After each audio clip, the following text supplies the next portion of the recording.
Bem, boa tarde. Bem, depois da recepção calorosa que tive, fiquei emocionada, confesso. Devo...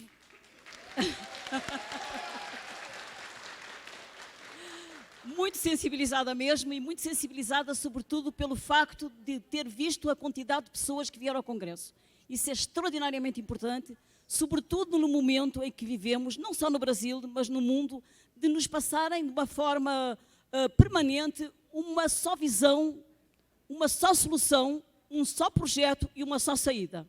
Então, a importância de nós nos reunirmos para pensar e para lutar por uma outra saída, que não aquela que passa essencialmente pela retirada de direitos e pela estruturação de um outro sistema que tem uma visão em relação ao humano muito precária e pobre, é muito, muito importante. Ademais, eu achei, e vou felicitar os organizadores do Congresso, a forma como foi organizado este Congresso me impressionou também muito. Pelo facto de ter começado com o Plínio Arruda Sampaio, fazendo uma análise de conjuntura brilhante, que vai dar certamente o enquadramento, e deu, a partir da sua fala, ao nosso Congresso, e vai dar também o tom do nosso Congresso. E isso é muito importante para aqueles que como eu, estão a falar depois dele. A Evelyn também fundamental, o Rogério sem dúvida. Então, essa forma de pensar o Congresso, de primeiro escutar as falas e as visões políticas e económicas e sociais que cada um tem dos que foram convidados a falar, e depois abrir mais tarde o espaço para vocês debaterem. Isso pode parecer uma coisa meio frustrante ao auditório de não estar fazendo essa interlocução direta com o palestrante, mas do ponto de vista da produtividade do Congresso, vocês podem acreditar que vai ser muito mais interessante, porque aí os trabalhos podem se desenvolver com uma organização e mais não transgredir tanto o horário. Portanto, isso é importante. Do ponto de vista do que nos foi apresentado pelo Plínio, pela Evelyn e pelo Rogério, efetivamente, eu devo dizer para vocês que comungo completamente a visão que foi passada por eles em relação à conjuntura que vivemos neste momento no Brasil e no mundo também, porque tangenciaram também essa questão do mundo. Essa visão que nos colocam hoje da desestruturação do Estado, essa visão que nos colocam hoje catastrófica, que se não fizermos as reformas, o Brasil não tem saída e, sobretudo, vocês mais velhos ficam um pouquinho mais atormentados porque vos é colocado que se não fizermos a reforma, notadamente no campo da Previdência, não haverá dinheiro para pagar as aposentadorias futuras. E eu devo dizer para vocês que em outros fóruns que eu tenho participado, que alguns aposentados colocam de uma forma muito clara e expressa a sua angústia e as noites de insónia que têm tido e essa captura que o sistema, através da mídia hegemónica, faz da vontade e da resistência às reformas, porque é uma captura pelo medo. Então eu tinha um cantor português, um poeta, que dizia: não tenhas medo, que o medo é nosso amigo também. E vem por esse caminho, vem fortalecer a luta. Então, fóruns como este, congressos como este, são espaços importantes para se vencer o medo individual de cada um em relação ao discurso que é colocado, que se não houver a reforma da Previdência, não vai ter dinheiro futuramente para pagar as aposentadorias. E que se não houver a reforma da Previdência, e portanto muitos de vocês têm filhos, não se gerará empregos, porque não haverá investimento estrangeiro e portanto não se criarão oportunidades para dinamizar a economia e portanto não teremos futuro para nossos filhos. Então nós ficamos emparedados entre o medo de não ter o pagamento do nosso salário, alguns dos nossos proventos, de não ter medo de futuramente não ter direito a receber a nossa aposentadoria e, por outro lado, nos sentimos comprometidos com a angústia de não dar futuro para os nossos filhos. Pois então, espaços como este e a minha fala têm como principal objetivo e princípio não só falarmos e desmistificarmos a reforma, mas também de romper o medo e de romper o consenso que nos é apresentado como a única saída possível para a situação que estamos a viver. O Plínio apresentou alguns dados, e a Evelyn, do ponto de vista das opções que se fazem na administração do orçamento deste país, onde, de facto, o pendor, a obrigação, a escravização é ao pagamento da dívida. Os demais setores, os fundamentais, aqueles que asseguram o direito à vida e à dignidade e ao trabalho, são absolutamente marginalizados. vimos que a educação e a saúde e a assistência aparecem quase como uma tripinha que a gente tem que pôr uma lupa para ver a quantidade de recursos que são alocados a essas áreas. Por outro lado, em relação à Previdência, se compararmos com o que é alocado para o serviço da dívida, é até um deboche, quando nos dizem que tem que haver a reforma e buscar 1 trilhão daqui a 10 anos para compensar esse rombo que a Previdência faz nas contas públicas. Em relação também à questão da contra-reforma da Previdência, a Evelyn colocou muito bem, que a contra-reforma nós temos sofrido ao longo dos tempos, desde que a Constituição de 88 foi promulgada, que nós temos sofrido inúmeras contra-reformas. Não estamos vivendo só uma contra-reforma agora. A Constituição também, como eles colocaram de manhã, só para sedimentar um pouco essa visão, a Constituição de 88, ela já nasce dessa contradição muito grande, ela já é uma Constituição elaborada já muito depois do que tínhamos pensado em outras democracias ocidentais na questão dos direitos humanos e na estruturação da seguridade. Ela já vem pós-Segunda Guerra Mundial, a gente já vinha trabalhando essa questão da seguridade social, já vínhamos trabalhando nas constituições esse elenco de direitos e aqui, por força da ditadura militar que era vivida no país, só vai ser possível abordar e institucionalizar, do ponto de vista constitucional, na Constituição de 88, esse elenco de direitos sociais e direitos que nós decidimos constitucionalizar naquela altura, porque sabíamos que os embates seriam muito grandes. E muitas vezes, assim, eu tenho ouvido em alguns fóruns, tem havido muito debate em torno da reforma da Previdência, porque dizem assim, mas a Constituição é muito cheia, é muito detalhada, por isso é necessário também enxugar a Constituição.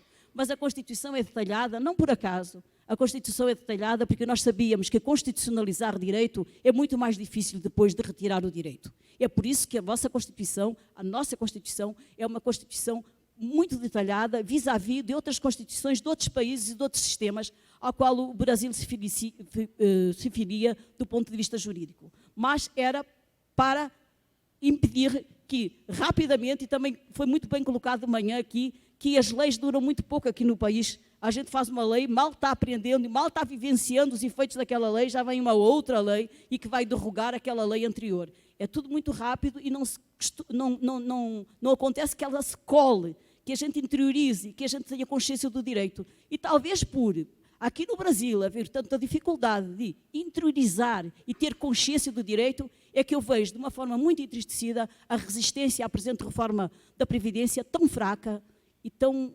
vergonhosa. É vergonhoso, porque vejam bem, a reforma da Previdência pela emenda constitucional número 6 de 2019, ela ainda não está terminada, mas parece que está terminada. É um desalento da sociedade. Ela está no Senado, ela ainda não foi, e ela ainda não teve a segunda sessão. É como se ela já tivesse aprovada. Isso eu não aceito, gente. Vocês vejam que isso é muito triste. Está-se abrindo mão de direitos que eu vou elencar de uma forma mais ou menos rápida, tendo em conta o tempo, mas direitos importantíssimos. E para vocês, servidores públicos, então, eles são ainda mais importantes, porque vocês são os que vão ter, do ponto de vista previdenciário, o maior âmbito de desconstitucionalização. E eu não vejo manifestações, meia dúzia de gatos pingados, não conseguimos dar expressão ao movimento e é como se, enfim, a resignação da perda do direito fosse aquilo que resta neste latifúndio, neste país continental. Isso aí é vergonhoso. Quando a gente vê que a semana passada os franceses foram à rua e paralisaram o país porque estão a unificar regimes, não estão tirando direitos deles, estão a unificar regimes que, por decorrência, vai implicar também perda de direitos e paralisam o país.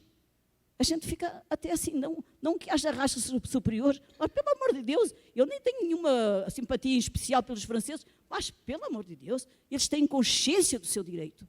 E é isso que falta aqui, é a consciência da perda do direito. E essa resignação triste que, como a Evelyn muito bem colocou, e o Plínio, decorre da vossa estruturação enquanto nação, de serem vistos e vivenciarem uma subnação e não uma nação. E é isso que a gente, em espaços como este, tem que construir. A ideia de nação. O que é uma nação? A nação é um conjunto de um povo que tenha consciência dos seus direitos. E é isso que nós não temos. Então, queria dizer para vocês que, do ponto de vista das contrarreformas e do ponto de vista da defesa dos direitos constitucionais de 88, nós temos sofrido, ao longo das décadas, inúmeros ataques. E esses ataques Logo quando foi aprovada a Constituição, eu me lembro que o Sarney disse assim, quando olhou todo aquele elenco de direitos, disse, isto é o fim do Estado brasileiro. Não vai haver dinheiro para pagar estes direitos que foram criados. Imaginem, o Sarney, lá atrás. O mesmo discurso hoje, Paulo Guedes diz, não, se não fizer isso, eu não tenho dinheiro em caixa para pagar os benefícios futuros. Os presentes nem os futuros. Ele diz que não tem dinheiro. A chantagem vem de longe. A chantagem não é um discurso do hoje, ela vem de longe. E com esse discurso que foi construído logo a seguir à promulgação da Constituição, se faz a primeira reforma constitucional lá com a FHC, em 98, que vai, sobretudo, e é preciso e importante também nós fazermos questão de ressaltar, que vai, sobretudo, lá, aquela emenda constitucional número 20 de 98, ela vai cortar inúmeros direitos dos trabalhadores CLTistas, onde a maioria dos trabalhadores do regime próprio não estiveram junto com eles, porque isso continua até hoje. A gente pensa assim, é do regime CLTista, do regime geral da Previdência, não tem a ver comigo. É assim, é aquela coisa do poema do Brecht.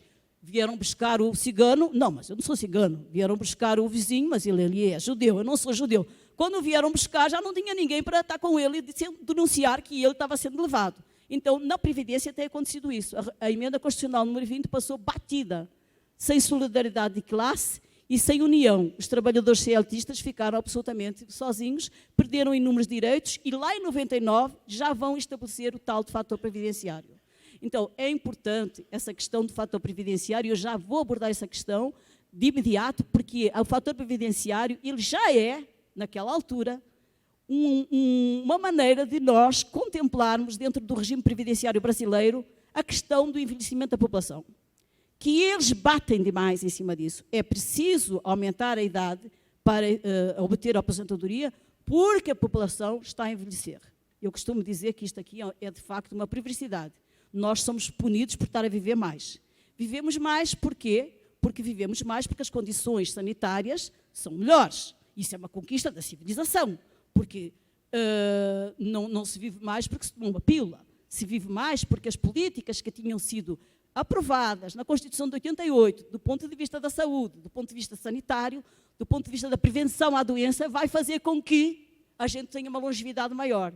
Hoje, essas políticas que levam a uma longevidade maior, elas estão sendo abandonadas e estão sendo pauperadas porque não há orçamento, não há dinheiro para elas. Então, significa que se hoje estamos a viver mais, eu não sei se amanhã continuaremos, como eles dizem, a aumentar a nossa expectativa de vida. Porque a qualidade de vida que está sendo agora implementada pela desestruturação do nosso Estado, leva a que aquela conquista possa ser perdida.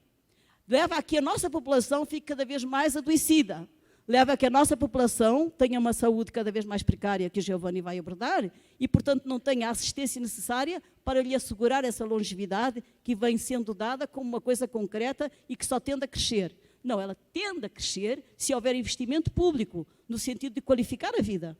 Porque se não houver investimento público que qualifica a vida, eu não vou viver mais. Se não houver investimento na questão sanitária, não vai ter. Em questão de esgoto, não vai ter aumento da expectativa de vida, porque isso vai gerar epidemias, porque isso vai gerar doenças. Então, isso, muitas vezes, quando eles colocam para nós a necessidade da reforma, assentem pressupostos que parecem imutáveis, deveremos nós, em casa, pensar com a cabeça de que não é uma coisa concreta e para sempre. Portanto, essa questão da expectativa de vida e do envelhecimento, ela não é uma coisa que tende a crescer. Ela tende a crescer, como vos disse, se os investimentos continuarem a crescer. O que nós vemos é que os investimentos nesses campos da saúde e na questão sanitária e na questão de esgoto estão a diminuir os investimentos.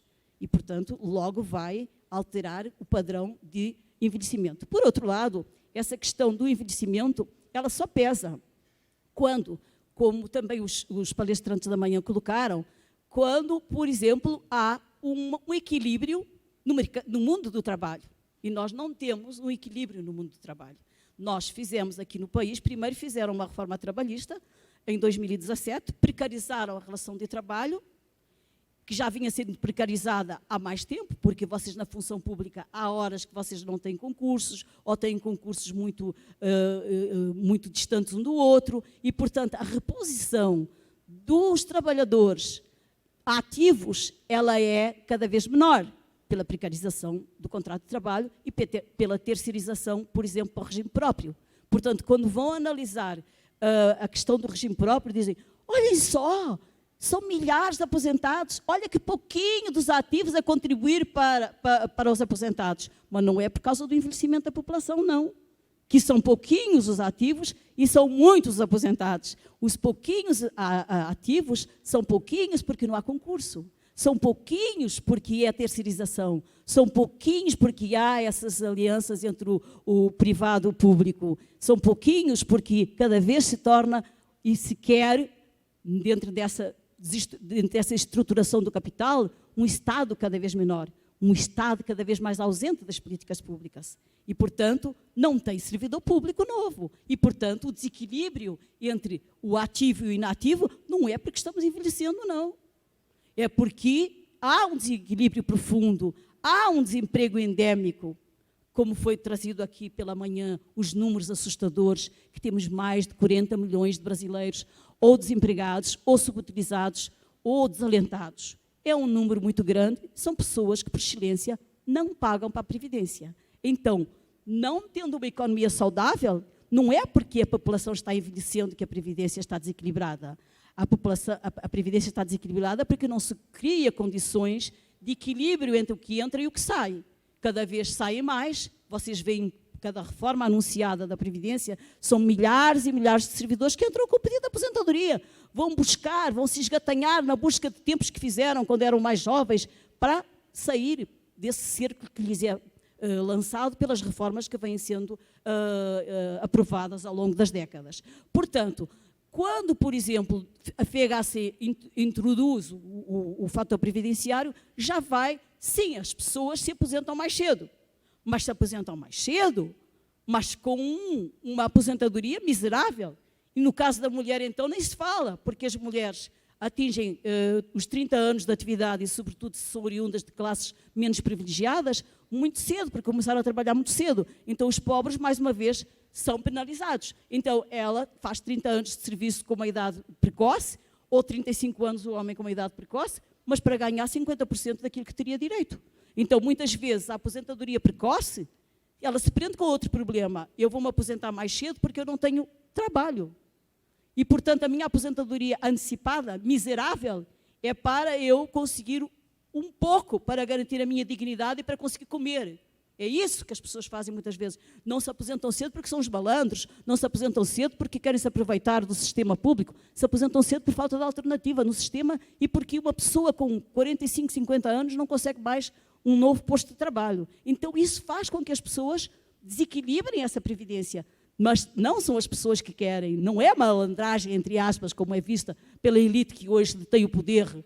Não, é a situação que nos foi criada. Essa situação de falta de saída, essa situação de não ter um projeto de desenvolvimento para este país e de inclusão. É isso que faz com que a Previdência e aqueles números que eles põem na televisão e a Globo enche a boca e os demais jornais de circulação nacional para encher que, na verdade, tem que fazer reforma, porque se não fizer reforma, como vos disse já, não vai ter futuro. Mas não, o que nós temos que fazer é construir e impor o nosso projeto, como foi hoje de manhã defendido.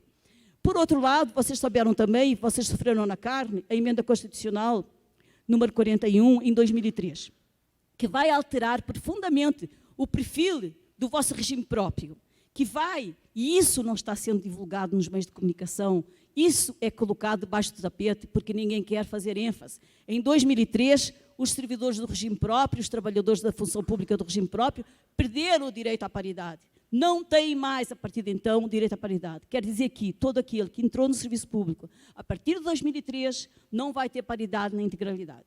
Isso não é dito. E também, devo dizer assim, outro dia estava vendo um dado que me assombrou, que o espaço que a mídia tem dado durante estas discussões em torno da emenda constitucional 287 do Temer, agora da 6 do Guedes e do Bolsonaro, para aqueles que têm voz dissonante, como nós que estamos aqui, é 19%. O resto do espaço dos meios de comunicação, o que sobra, os outros 81%, é dado só para aqueles que defendem a reforma e as medidas que estão sendo implementadas.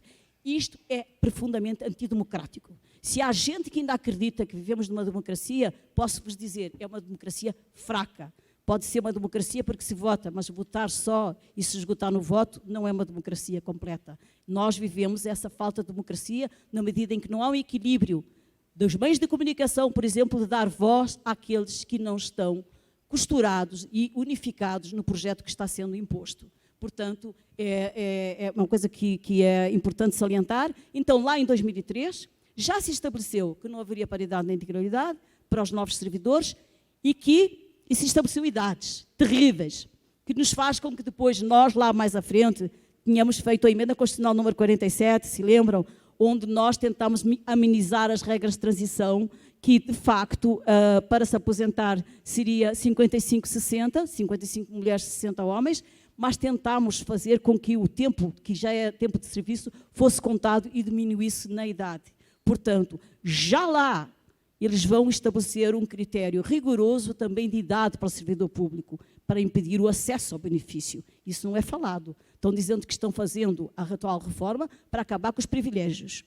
Eu sempre fico muito perplexa que muitos servidores públicos, em Portugal, aqui, se acham muitas vezes não solidários com os trabalhadores da iniciativa privada. E se acham muitas vezes que são um pouquinho diferentes. Como dizia o Plínio e a Evelyn, sem a unificação das duas categorias nós não conseguimos. O sistema e o projeto que hoje é vendido aqui no Brasil trabalha muito com isso, em que demoniza vocês, em relação aos trabalhadores da iniciativa privada, vos colocando como privilegiados. Dizendo que eles conseguiram, na Constituição de 88, pelas suas corporações, colocar esse monte de direitos para eles. E agora nós viemos aqui para fazer a igualdade e acabar com esses privilegiados. Privilegiados são pessoas que estão aqui. Nós todos somos privilegiados. Para o sistema atual, para a maneira como é vendida a reforma, é acabar com os privilégios. Não dizem eles, então, que lá na emenda constitucional 41 e 47 já tinha sido estabelecido que o servidor público só paga até ao teto, só vai ter direito ao teto. E se quiser mais que além do teto, ele vai ter que contribuir para um fundo de previdência complementar. Não disseram eles, então, também que o servidor público, já desde então, só tinha idade de 55, 60. E não dizem eles, então, também que os aposentados do setor público pagam previdência acima do teto. Que ninguém diz isso. Diz que são um bando de privilegiados, mas que não dizem de todo completo a situação real dos servidores públicos. Já foi muito interessante essa história de ser servidor público. Hoje, servidor público é um trabalhador como os demais, pauperizado e também já lhe foram retirados muitos direitos. A emenda constitucional número 6, ela vem com uma voracidade muito grande em cima de vocês servidores públicos. E muitas vezes os que estão aposentados dizem, eu não tenho nada a ver com essa reforma, já estou aposentado, está tudo muito que bem. Não está tudo muito que bem, porque a alíquota vai passar para 14% de contribuição. E não vai haver mais aquela isenção abaixo do teto da Previdência Social. Portanto, todos vão ser abrangidos por eles, menos aquelas categorias como as da saúde, que infelizmente têm os salários de miséria e que, de facto, eu nem sei como é que as pessoas conseguem viver e manter esse padrão bonito e lindo que vocês têm, trabalhadores da saúde. Vocês, de facto, continuam sendo uns heróis do cotidiano de hoje. E quando se fala de privilegiados, as pessoas esquecem que tem gente que o seu contra-cheque às vezes não chega nem a R$2.000. E é servidor público, e é servidor da saúde. E, portanto, esses são aqueles que são vendidos como os tais de privilegiados e que não têm nada de privilegiados. Portanto, agora, na emenda constitucional, o que é que vão fazer? E é que está agora a tramitar no Senado. Colocam que, em relação ao servidor público, aquele que quer ter, que foi admitido lá antes de 2003, se quer ter a integralidade e a paridade, ele vai ter que trabalhar a mulher até os 62 anos e o homem até os 65 anos. Senão ele não vai ter integralidade e paridade, ele vai ter o seu benefício calculado pela média. O que muita gente fica assim quando se dá conta de uma coisa dessas, ou ele vai trabalhar mais 5, 6, 7, 8 anos para ter a paridade ou a integralidade, ou vai se aposentar pela média. Portanto, é uma coisa incrível. A forma como vão também calcular os benefícios de vocês também aqueles que se vão aposentar futuramente e que entraram depois da emenda constitucional de 2003, vai ser pela média de todos os salários de contribuição desde que vocês começaram a trabalhar. Mais uma vez, penalizando enormemente aqueles que são oriundos de classes mais pobres, porque começaram a trabalhar muito cedo, muitas vezes como empacotadores até de supermercado, ganhando um salário mínimo. Mesmo que depois, mais tarde, avancem na carreira, vão ter, de facto, uma perda muito grande, porque tudo vai ser quantificado no cálculo do valor do seu benefício. Vai ter também essa questão da alíquota. É uma questão que, em relação aos estados e municípios, elas pode chegar a 22%, portanto, é uma coisa muito nefasta, é uma coisa que, de facto, diminui enormemente o salário. Vai ser assim, algumas pessoas dizem, bem, mas isso aí é até uma apropriação indébita, isso aí é um confisco, pelo amor de Deus. Quer dizer, eu tinha uma expectativa, fiz concurso e no meio agora alteram as regras. Sempre digo para vocês que, por enquanto, vem sendo respeitado neste país o direito adquirido, mas o direito em vias de aquisição, esse já muito que foi para o espaço. Portanto, só quem tem, de facto, as condições já realizadas para se aposentar, segundo as regras do hoje, é que vai ter direito de se aposentar pelas regras que hoje vigoram. Senão, vai ter regras de transição. As regras de transição para vocês, elas vão ser por pontos, como para os demais trabalhadores, partindo do próximo ano já de uma pontuação de 87,97 e a idade já partindo também já de 57, 61, respectivamente, mulher e homem. Portanto, já vai ser implementada. Aqueles que falta 3 anos, 4 anos, 5 anos, vão ter que pagar um pedágio de 100% para poder se aposentar, além de ter que observar a idade. Portanto, a coisa é muito pesada, gente. Não dá para ficar alienado e pensar que a coisa não nos toca. A coisa nos toca muito violentamente. E também, assim, uma coisa que eu gosto de colocar para vocês, em relação também à pensão de vocês. Como vocês sabem, também nesta emenda constitucional não mais se pode acumular pensão e aposentadoria quando ela excede 2 salários mínimos. Portanto, a maioria de vocês não vai poder acumular, porque a maioria de vocês ganha mais que 2 salários mínimos, portanto, uma perda enorme também do ponto de vista da expectativa que vocês tinham quando entraram para a função pública. E hoje ela é, de facto, atropelada. O que é que vos posso dizer que estava em curso nesta contrarreforma agora que que estamos a vivenciar? Ela ainda está em curso e nós estamos ainda a resistir na medida do possível. Primeiro, eles nos colocaram que a grande jogada deles era a nova Previdência. Vocês se lembram, quando anunciaram a emenda constitucional número 6 de 2019, se formulava a nova Previdência. O que é que era a nova Previdência? A nova Previdência era a capitalização. Vocês me dizem, mas doutora, mas isso aí foi superado. Foi superado em tese, meus caros, porque com essa construção que agora está sendo articulada com o Alcolumbre, com o TACGISAT, no Senado, a capitalização vai voltar na PEC paralela. E ela vai voltar não só para a iniciativa privada, mas vai voltar para vocês. Vai voltar para vocês, não aquela capitalização. Vocês já têm um regime de capitalização. Em relação a vocês se lembram que abriram um prazo para vocês entrarem no fundo PRESP do Executivo, que já estava fechado. Não, agora, com a emenda constitucional número 6, sua aprovação, vai ser reaberto o prazo, porque vai dizer assim para vocês pensem bem, vocês querem ficar no que estão ou vocês querem ir para o regime de capitalização? Olhem, que o regime de capitalização ele é atrativo. Por quê? Porque vocês vão pagar menos alíquota para a Previdência. Então, o vosso salário vai ficar maior. É uma armadilha, sobretudo num país que vive muito do imediatismo. É uma característica boa e má, assim, viver o presente. Quem não quer viver o presente intensivamente, até a exaustão? Isso é uma coisa fantástica. Só que viver o presente até a exaustão significa, muitas vezes, a gente não ter onde cair morto depois no dia da manhã. E, portanto, no imediatismo, com esta proposta que está sendo oferecida de reabertura de novo dos prazos para vocês aderirem, aqueles que estão na ativa ao regime de capitalização, está essa imensa armadilha de eu aumento o meu salário no presente, mas no futuro eu vou ficar só com o teto da Previdência. E vocês poderão dizer, Marilina, o teto da Previdência é 5.830, está bem, não está coisa má. Só que o teto da Previdência é 5.839 hoje, mas é reiterado desde décadas o ataque a esse teto, porque o teto não está constitucionalizado. Eu posso manipular por lei, ordinária o teto, gente. E em vez do teto ser 5.830, eu posso pôr o teto em 3.000. Porque essa é a forma que eu tenho de induzir ao meu senhor. Quem é o meu senhor? É o capital, como colocou Plínio e Éveline. O capital é o meu senhor. E eu tenho que agradar ao meu senhor.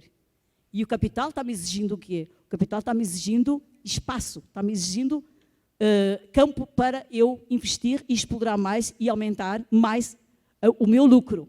Então, eu aumento o meu lucro atacando os salários, minimizando o valor do salário, depauperando o valor do salário, e eu também aumento o meu lucro, criando novas formas de realizar mais dinheiro. Então, esse é o filão. Então, de uma forma imediata, logo após a promulgação da emenda, vai ser aberto o prazo para migração. E, por outro lado, vai ser colocado também a possibilidade, para além dos fundos PRESP, de se fazer um regime de capitalização, porque na emenda constitucional número 6 está escrito, hoje o Fundo PRESP é gerenciado por metade de representantes dos servidores e metade dos representantes do governo. Mas a emenda abre a possibilidade de privatizarmos o Fundo PRESP. Está escrito, não sou eu que estou alarmando vocês. E, portanto, podendo passar a administração do Fundo PRESP para a iniciativa privada, vocês não vão ter, possivelmente, o quê? A coparticipação do governo. Porque o Fundo PRESP é uma parte vocês pagam e outra parte paga o governo. Mas, se for privatizado, o governo não tem porquê, se não for um fundo de previdência fechado, como é os fundos de previdência fechados das empresas públicas de economia mista, vai ser administrado e vai ter as regras próprias do sistema, do mercado. Se o investimento é bom, eu vou ter um bom rendimento, se o investimento é mau, eu não vou ter, e se houver uma crise do capital, que sempre está em cima da nossa cabeça, vai ser no próximo ano, vai ser daqui a 2 anos, mas ela está sempre. As crises cíclicas do capitalismo são uma realidade. E, portanto, se vem uma crise como a de 2008, quem tem o dinheiro num fundo de previdência já sabe que a rentabilidade desse fundo está a perigo. Então, essa nova previdência da capitalização, aparentemente, parecia que ela tinha sido derrotada, mas ela continua lá. O ovo da serpente está dentro da emenda constitucional número 6. Vai ser aprimorada na PEC paralela. Então, é uma coisa que nós ficamos profundamente preocupados com essa questão. Portanto, a primeira tentativa deles, que foi da nova previdência, que era da capitalização, e eu já vou me encaminhando, porque a Ana já está dizendo que o meu tempo está quase se esgotando, eu tenho um monte de coisas para falar, mas não terei que deixar algumas outras. Mas, assim, os países que lá, na década de 80, entraram para o regime de capitalização, segundo dados que nós temos da OIT, dos 30 países que entraram para esse regime de capitalização, 18 já saíram. Por quê? Porque não assegura nem a renda mínima, nem o salário mínimo, como está acontecendo no Chile e nos outros países que também acabaram por sair. Por quê? Porque quanto menos eu ganho, menos eu coloco dentro do fundo. E se eu não tenho o aporte também do patrocinador, do meu empregador, eu vou só pagar em cima do meu salário. Ora, o meu salário é uma miséria. O meu salário, quanto muito, vai me garantir uma renda de 2, 3 anos de renda quando eu estiver velho lá no fundo, na ponta.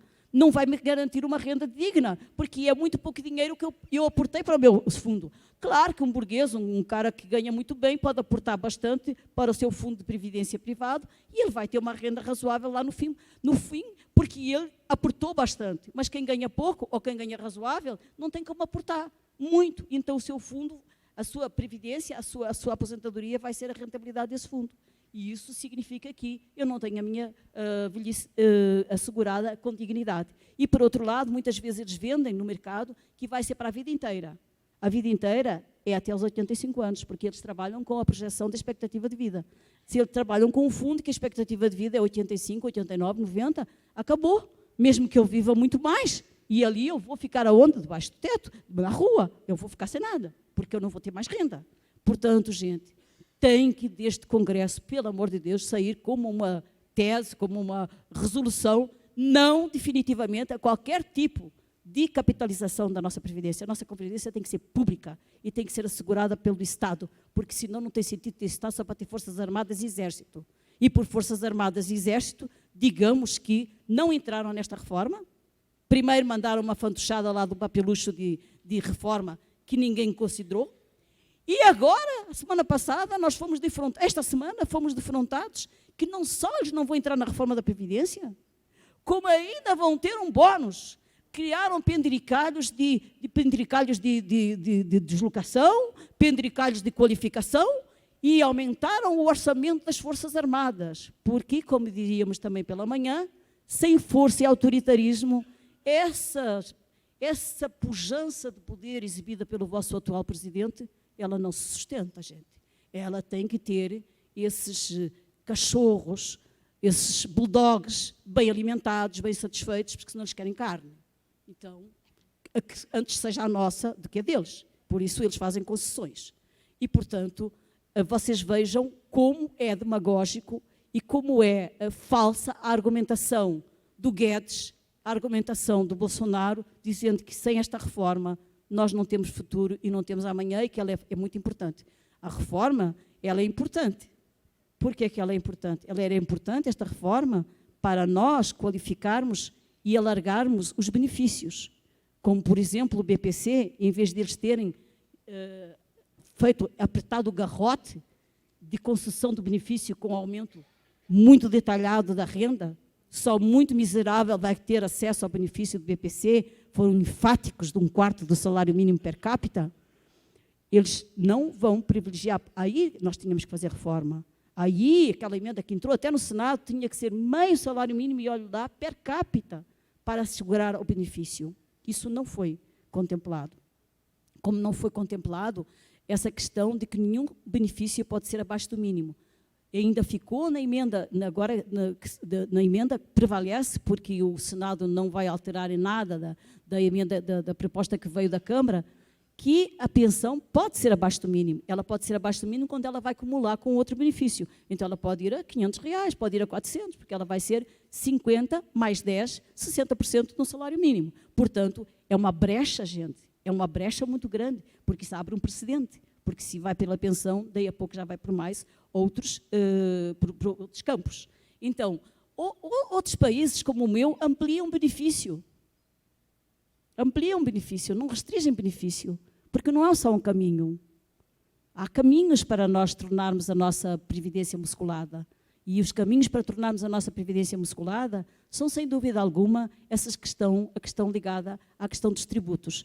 Eu estava a almoçar com o Pelino e ele falou o seguinte, que se nós aumentássemos a alíquota de imposto de renda daqueles que ganham acima de 20 salários mínimos, imaginemos que a gente põe a alíquota em 35, e se aumentarmos a alíquota daqueles que ganham acima de 60 salários mínimos para 40%, e isso não é nenhuma exceção nos outros países, porque é assim que acontece, íamos buscar mais que 1 trilhão que eles estão tendo e estão tirando da população pobre, porque é a população pobre que vai pagar esta reforma.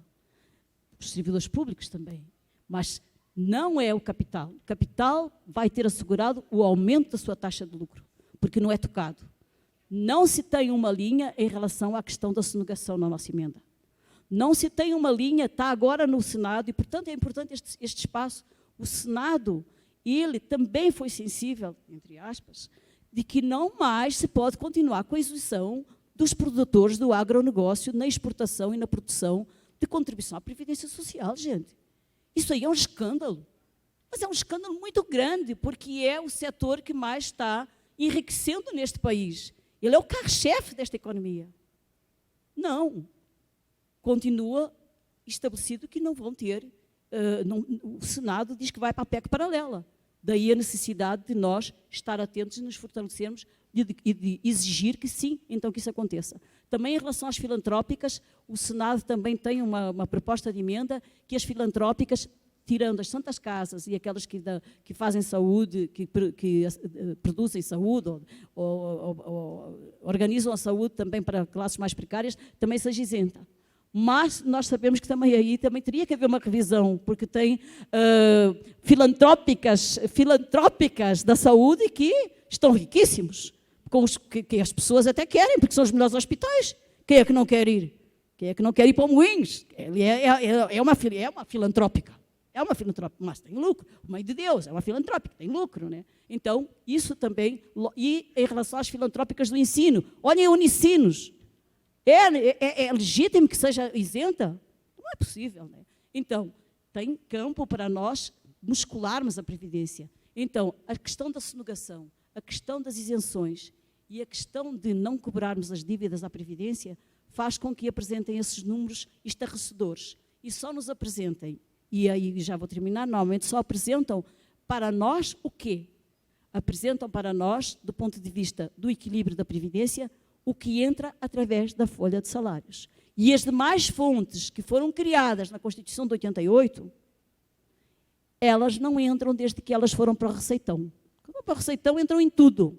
E dali nós não temos controle. Então, quando eles dizem a Previdência é deficitária, para o regime geral é porque só tem em conta a folha de salários. E a folha de salários cada vez está mais exígua por força do desemprego e por força do momento tecnológico que vivemos, cada vez mais dispensa de trabalhadores e cada vez mais trabalho desenvolvido pela robótica, pela inteligência artificial e, portanto, liberando postos de trabalho.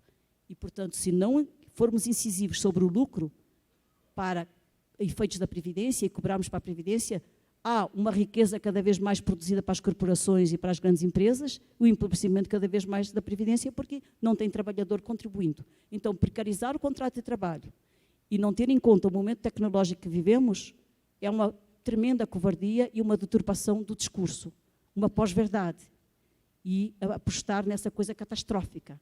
E nós não podemos aceitar que a catástrofe nos vença, quando a catástrofe, sobretudo, é construída. Nós, portugueses, tínhamos muito medo de avançar na nossa navegação e dizíamos que não conseguíamos passar o Adamastor, que o Adamastor era um monstro enorme, lá embaixo no cabo, que o Adamastor nos comia. E um dia nós ousámos ultrapassar o cabo e vimos que o Adamastor não nos comeu. Então, como os portugueses, os navegadores portugueses, eu conclamo a vocês, não tenham medo do Adamastor. Avancem e lutem por uma Previdência forte. Ela tem como viver. Muito obrigada.